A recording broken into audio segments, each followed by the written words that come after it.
Hello everyone. इस video के अंदर हम लोग पढ़ेंगे सीवेज ट्रीटमेंट। ये जो आपका चैप्टर है that is microbes in human welfare. इसके और कोई क्वेश्चन बच्चा गलत नहीं करता है, बट द ओनली क्वेश्चन जो बच्चा गलत करता आया है यूजुअली वो है सीवेज ट्रीटमेंट के क्वेश्चन। ठीक है, तो एक बार हम इसको क्लियर कट समझ लेते हैं कि एग्जैक्टली क्या हो रहा है। ये वीडियो के बाद में आपके सीवेज ट्रीटमेंट के सारे कॉन्सेप्ट क्लियर हो जाएंगे। तो बात करते हैं सबसे पहले कि सीवेज एग्जैक्टली है क्या। What do you mean by the word sewage.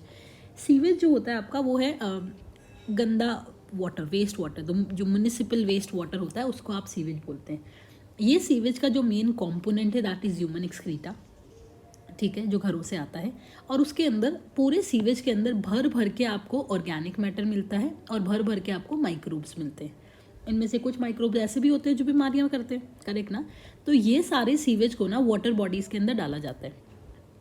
ठीक है, लेकिन हम कोशिश करते हैं कि अगर हमने वाटर बॉडीज़ में डाला तो वाटर बॉडीज़ का पानी अगर कल को जाके हम ही कंज्यूम करेंगे तो अगर इस सीवेज के अंदर बहुत सारे डिजीज़ कॉजिंग माइक्रोब्स हो गए या बहुत सारा ज़्यादा पोल्यूटेड हो गया तो हम ही बीमार हो जाएंगे कल को जाके। तो हम क्या करते हैं, ये सीवेज को नदियों में डिस्पोज करने से पहले, वाटर बॉडीज़ में डिस्पोज करने से पहले सीवेज ट्रीटमेंट प्लांट के थ्रू ट्रीट करवाते हैं, जिसमें हम क्या करेंगे, पानी को थोड़ा लेस पोल्यूटिंग बना देंगे।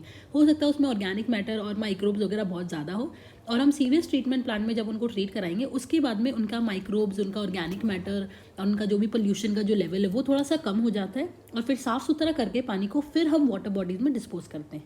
ठीक है, अब सीवेज ट्रीटमेंट प्लांट जो है उसके अंदर आप कैसे माइक्रोब यूज़ करते हैं, ये लाइन एनसीईआरटी बच्चा जो है वो मिस करता है, दैट इज़ हेट्रोट्रॉफिक माइक्रोब्स। तो आप हेट्रोट्रॉफिक माइक्रोब्स को यूज़ करते हैं।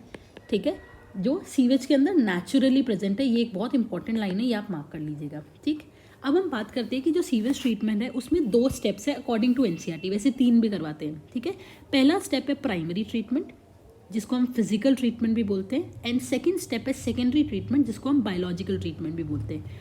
पहले वाले का क्या नाम है, फिजिकल ट्रीटमेंट या फिर प्राइमरी ट्रीटमेंट, और दूसरे वाले का नाम क्या है, सेकेंडरी ट्रीटमेंट और बायोलॉजिकल ट्रीटमेंट। तो आप थोड़ा समझने की कोशिश करते हैं, ये मैंने एक डायग्राम बनाया है, आई होप आपको ये डायग्राम से क्लैरिटी मिलेगी। सबसे पहले बात करते हैं प्राइमरी ट्रीटमेंट की। आराम से प्यार से समझने की कोशिश कीजिएगा, हो जाएगा। सबसे पहले आप क्या करते हैं, आप अपना सीवेज लेकर आते हैं और सीवेज को लेकर आके हम डालते हैं एक टैंक के अंदर। ये वाला जो टैंक मैंने बनाया है इसको हम बोलते हैं प्राइमरी सेटलिंग टैंक, जिसको सबसे पहले इस्तेमाल में हम करेंगे। हमने वो सीवेज को डाल दिया इस टैंक के अंदर। ठीक है, अब इस टैंक में हम 2 प्रोसेस कराते हैं। पहला प्रोसेस होता है सीक्वेंशियल फिल्ट्रेशन और दूसरा प्रोसेस होता है सेडिमेंटेशन। ठीक है, जो भी चीज़ें ऊपर तैर रही होती है, फ्लोटिंग डेब्री जो है वो ऊपर तैर रहा होता है, उसको हम बार बार फिल्टर आउट करके निकाल लेंगे। तो अलग अलग लेवल पे अलग अलग सीक्वेंस में उसको हम फिल्टर करेंगे और चीज़ों को बाहर निकालते जाएंगे, दैट इज़ सीक्वेंशियल फिल्ट्रेशन। दूसरा स्टेप क्या है, इसमें कोई ऐसी भी तो चीज़ें होंगी जो नीचे जाके बैठ जाती है। ठीक है, तो वो क्या है, या तो मिट्टी हो गई या छोटे कंकर पत्थर हो गए। तो जो ग्रिट है जिसमें 2 चीज़ें आती है, सॉइल एंड स्मॉल पेबल्स, वो जाके नीचे सेडिमेंट कर जाएंगे। तो ये कौन सा प्रोसेस हो गया, सेडिमेंटेशन। ऊपर जो चीज़ें तैर रही है उसको हम फिल्ट्रेशन से रिमूव करेंगे, the floating debris are removed by sequential filtration. और नीचे जो चीज़ें बैठ गई है जैसे कि आपका सॉइल हो गया और छोटे पत्थर वगैरह हो गए, ग्रिट जिसको हमने बोला, इन दोनों को वो सेडिमेंट कर जाएंगे। इतना डन। ऊपर वाली चीज़ ये हो गई, नीचे वाली चीज़ ये हो गई, निकाल लो आप इनको। ये जो बीच में है ये क्या है, ये पानी। इसको हम बोलते हैं, ये जो सुपरनेटेंट है इसको हम बोलते हैं प्राइमरी इफ्लुएंट। क्या बोला, प्राइमरी इफ्लुएंट और सुपरनेटेंट। यहाँ तक जो मैंने कहानी आपको बताई है that is your physical treatment, या फिर हम उसको बोलते हैं प्राइमरी ट्रीटमेंट। अब ये जो आपका इफ्लुएंट है, प्राइमरी इफ्लुएंट जो पानी टाइप से, जिसको आप सुपरनेटेंट बोल रहे हो, इसको निकाल के हम डालते हैं इस वाले टैंक में। ठीक है, किस टैंक में डालेंगे, इस वाले टैंक में। इस टैंक का नाम क्या है, एरेशन टैंक। एरेशन टैंक नाम से पता लग रहा है एयर है, मतलब एरोबिक काम होने वाला है। ठीक है, इस टैंक में हमने पूरा प्राइमरी इफ्लुएंट डाल दिया और आप भर भर के ऑक्सीजन डालते हो, भर भर के हवा डालते हैं हम इसमें। और ये एक इतना बड़ा पंखा टाइप्स होता है ये जो है, ठीक है, ब्राउन कलर से जो मैंने बना रखा है। ठीक है, ये पंखा टाइप्स होता है, एक टर्बाइन टाइप्स होता है, इसको हम घुमाते हैं और इसको इतनी स्पीड से घुमाया जाता है कि इसकी स्पीड की वजह से पूरी ऑक्सीजन इसमें पूरे इफ्लुएंट में इक्वली डिस्ट्रीब्यूट हो जाती है। अब इक्वली डिस्ट्रीब्यूट होने की वजह से, हमने शुरू में बोला था सीवेज के अंदर नेचुरली अकरिंग माइक्रोब्स होते हैं, तो आपने ऑक्सीजन दी, वो ऑक्सीजन की वजह से जो एरोबिक माइक्रोब्स है वो सारे ग्रो होके बना लेते हैं फ्लॉक्स। सारे एरोबिक माइक्रोब्स ग्रो करके क्या बना लेंगे, फ्लॉक्स। और वो जो फ्लॉक्स है उसमें एग्जैक्टली है क्या, बैक्टीरिया है and those bacteria they are associated with fungi के फिलामेंट्स, फंजाई के धागे से एसोसिएटेड है, ठीक है। तो क्वेश्चन आता है कि फ्लॉक्स क्या है। फ्लॉक्स क्या होते हैं? The bacteria associated with fungal filaments. Flocs कहाँ बनते हैं? एरेशन टैंक में। किसकी वजह से बनते हैं? ऑक्सीजन की वजह से। कैसे बनते हैं? एरोबिक माइक्रोब्स के ग्रो होने की वजह से। ये टिपिकल क्वेश्चन यहाँ से आते हैं, ठीक। अब वो जो आपके फ्लॉक्स है उसमें बैक्टीरिया और फंगल फिलामेंट्स है। बैक्टीरिया और फंगल फिलामेंट्स को खाना तो चाहिए ना ग्रो करने के लिए। खाना कहाँ से आएगा? खाना इसी पानी में है, इसी इफ्लुएंट में है। द खाना इज़ योर ऑर्गेनिक मैटर। किसी भी पानी में जितना ज़्यादा ऑर्गेनिक मैटर होता है हम ऐसा मानते हैं कि उसका पोल्यूशन लेवल उतना ही ज़्यादा है, ठीक है। और इसीलिए उस ऑर्गेनिक मैटर को तोड़ने के लिए ऑक्सीजन की डिमांड भी उन बैक्टीरिया की ज़्यादा होगी, ठीक है। यहाँ पे कॉन्सेप्ट आता है that is BOD, biochemical oxygen demand. Biochemical oxygen demand होती है कि 1 लीटर पानी में जितना भी ऑर्गेनिक मैटर है उसको डिग्रेड करने के लिए माइक्रोब्स को कितना ऑक्सीजन चाहिए। वापस बोल रही हूँ, 1 लीटर पानी में जितना भी ऑर्गेनिक मैटर है उसको डिग्रेड करने के लिए माइक्रोब्स को कितना ऑक्सीजन चाहिए, कितनी ऑक्सीजन की डिमांड है, that is BOD, biochemical oxygen demand, ठीक है।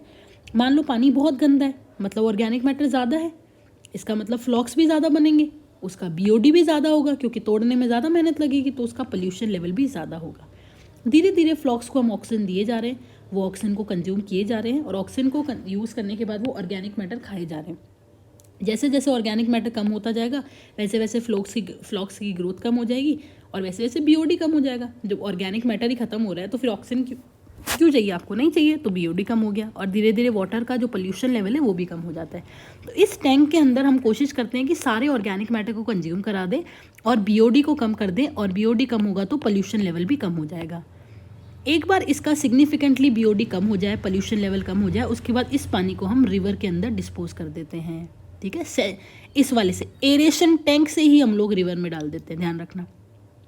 अब फिर आगे क्या करवाना है? ये जो इस टैंक में कहानी हुई है एरेशन टैंक में, इसको हम बोलते हैं बायोलॉजिकल ट्रीटमेंट या फिर सेकेंडरी ट्रीटमेंट। अब पानी तो आपने फेंक दिया है, अब क्या करोगे?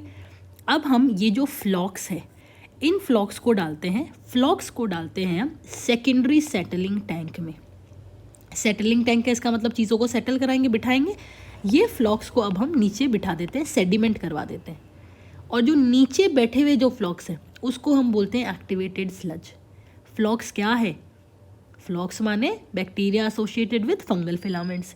इन्हीं फ्लॉक्स को हमने सेकेंडरी सेटलिंग टैंक में डाला और नीचे बिठा दिया, सेडिमेंट करा दिया, और अब नीचे बैठे हुए फ्लॉक्स को हम बोलेंगे एक्टिवेटेड स्लज। इसी एक्टिवेटेड स्लज का थोड़ा सा पार्ट हम वापस डाल देंगे किसमें? एरेशन टैंक में, जो कि इनॉक्यूलम की तरह सर्व करेगा। कल को जाके जब दोबारा ये प्रोसेस शुरू कराओगे तो कुछ बैक्टीरिया चाहिए होंगे ना, तो ये उस इनॉक्यूलम की तरह सर्व करता है। डन। अब थोड़ा बहुत यहाँ डाल दिया, बाकी जो बचा हुआ एक्टिवेटेड स्लज है उसको हम डालते हैं आखिरी टैंक में, जिसको हम बोलते हैं एनएरोबिक स्लज डाइजेस्टर। नाम से पता लग रहा है एनएरोबिक कंडीशन दी जाएगी, ठीक है। फ्लॉक्स में क्या है? एरोबिक बैक्टीरिया, ठीक है। अब मान लो आपने एनएरोबिक कंडीशन दी तो एरोबिक बैक्टीरिया तो मरने लग जाएंगे, तो यहाँ पे कुछ एनएरोबिक बैक्टीरिया जो कि सीवेज में थे वो धीरे धीरे ग्रो करते हैं। उन बैक्टीरिया का नाम है मीथेनोजेंस। अब आपको पता है जब मीथेनोजेंस ग्रो करेंगे तो क्या बनेंगे? Methane gas. तो वो मीथेन बनाते हैं, CO2 बनाते हैं, हाइड्रोजन सल्फाइड बनाते हैं, हाइड्रोजन बनाते हैं, ये सारी गैसेस बनाएंगे, और ये सारी गैसेस को हम कलेक्टिवली क्या बोलते हैं? बायोगैस। तो ये बायोगैस हम फिर जब ये बना ही रहे हैं इतने सारी गैसेस तो हम इसको यूज़ कर लेते हैं। हम एक पाइप लगा के ये बायोगैस को घरों में सप्लाई करने लग जाते हैं, ठीक है। और जो कचरा बचा उसको हम मैन्योर की तरह यूज़ कर लेते हैं। तो एनएरोबिक स्लज डाइजेस्टर में क्या हुआ? मीथेनोजेंस ग्रो करने लग गए। वो जब ग्रो करे तो उन्होंने खाना वाना क्या खाया? उन्होंने एरोबिक बैक्टीरिया को खा लिया, फ्लॉक्स को कंज्यूम करने लग गए, कोई दिक्कत नहीं है, ठीक है। फिर ग्रो करे तो उन्होंने गैसेस बनाई, और ये गैसेस अब फिर हम बायोगैस या बायोफ्यूल की तरह यूज़ कर लेंगे। ध्यान रखना इन दोनों में पानी का ट्रीटमेंट नहीं हुआ है, पानी तो हमने यहीं से भेज दिया था सेकेंड वाले टैंक से, ठीक है। यहाँ पे तो हम स्लज के साथ गेम खेल रहे हैं, ठीक है। क्लियर हो गया? आई होप अब आपका सीवियस ट्रीटमेंट प्लान क्लियर हो गया। ये मेरा समझाने के बाद में आप एक बार NCERT की रीडिंग करेंगे तो आपको सारी क्लैरिटी आ जाएगी, ठीक है। That's it, thank you.